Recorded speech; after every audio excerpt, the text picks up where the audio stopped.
ঈমানের জন্য দুইটা বিষয় আছে যেটা খতরনাক, আশঙ্কাজনক। জাল্লা, তুমি কি আর কাউকে পাইলে না? তুমি যত বিপদ আমাকে দাও।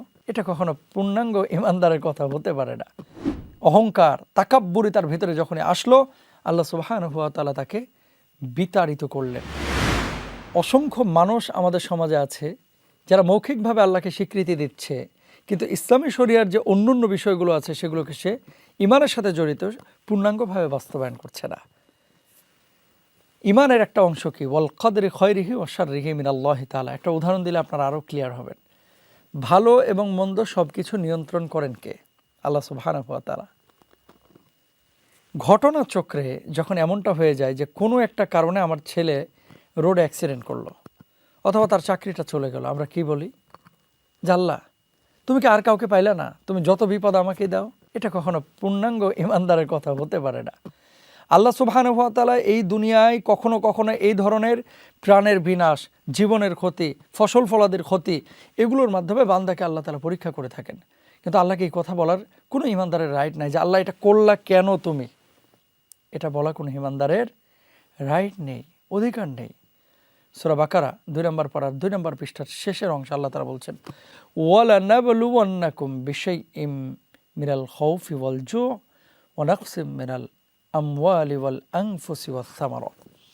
আল্লাহ সুবহানাহু ওয়া তাআলা বলছেন, অবশ্যই আমি মানুষকে পরীক্ষা করব এমন কিছু দিয়ে যেখানে ভয় থাকবে, যেখানে ক্ষুধার যন্ত্রণা থাকবে, যেখানে ফসল ফলাদের বিনষ্টকরণ থাকবে, যেখানে প্রাণের বিনাশ থাকবে। ওয়াবাশশির সাবিরিন, আপনি তাদেরকে সুসংবাদ দেন যারা ধৈর্য ধারণ করে। তাহলে ঈমানদারের একটা কাজ হবে কি? সুখে শুকর, দুঃখে সবর। যখন আমরা সুখে থাকি তখন কিন্তু ঠিকমতো নামাজ আদায় করি না। যখন সুখে থাকি আল্লাহকে ঠিকমতো ডাকি না। যখন সুখে থাকি মসজিদে আমরা যাই না। কিন্তু যখন আমরা বিপদের মুখোমুখি হই, যখন আমার ভিসা নিয়ে ঝামেলা, ইংল্যান্ডে আমি থাকতে পারবো কি পারবো না, লন্ডনে আমি থাকতে পারবো কি পারবো না, তখন দেখবেন যে মুয়াজ্জিনের আগে মানুষটা নামাজে মসজিদে প্রথম সারিতে বা কাতারে গিয়ে হাজির হচ্ছে। তো যখন আমরা বিপদে পড়ে আল্লাহকে বেশি ডাকি, যখন বিপদ চলে যায় আল্লাহকে বেশি ডাকি না, আল্লাহকে ভুলে যায়, এটা ঈমানদারের কাজ হতে পারে না। আর দুনিয়ার জিন্দেগিতে যত বিপদ আপদ আসুক না কেন, কখনো ঈমানদার এ কথা বলবে না যে আল্লাহ আপনি আমাকে এই বিপদ কেন দিলেন।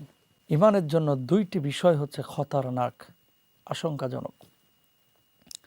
আমরা বলি না যে কেউ যদি স্মোক করে এই স্মোকটা তার জন্য ক্ষতিকর, কেউ যদি নিয়মিত ড্রাগ নেয় এটা তার জন্য ক্ষতিকর, কেউ যদি বেশি রাত্রি জাগরণ করে মোবাইল ব্যবহার করে এটা তার জন্য ক্ষতিকর। ঈমানের জন্য দুইটা বিষয় আছে যেটা খতরনাক, আশঙ্কাজনক।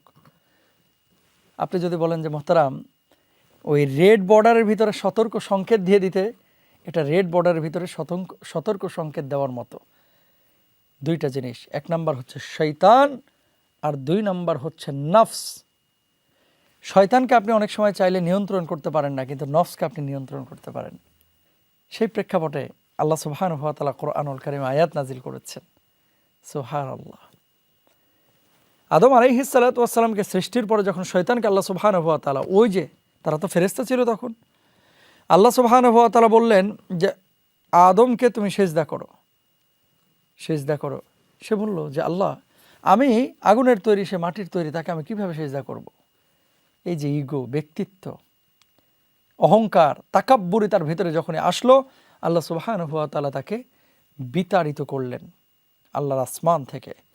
যাই হোক, পরবর্তীতে চ্যালেঞ্জ করেছিল, সকলে আমরা ঘটনা জানি, যে আপনি আমাকে হায়াত দেন, কিয়ামত পর্যন্ত আপনি আমাকে সুযোগ দেন, আপনার একটা বান্দাকে আমি সুপথে পরিচালিত হতে দেব না। সূরা আরাফের 16 এবং 17 নম্বর আয়াত।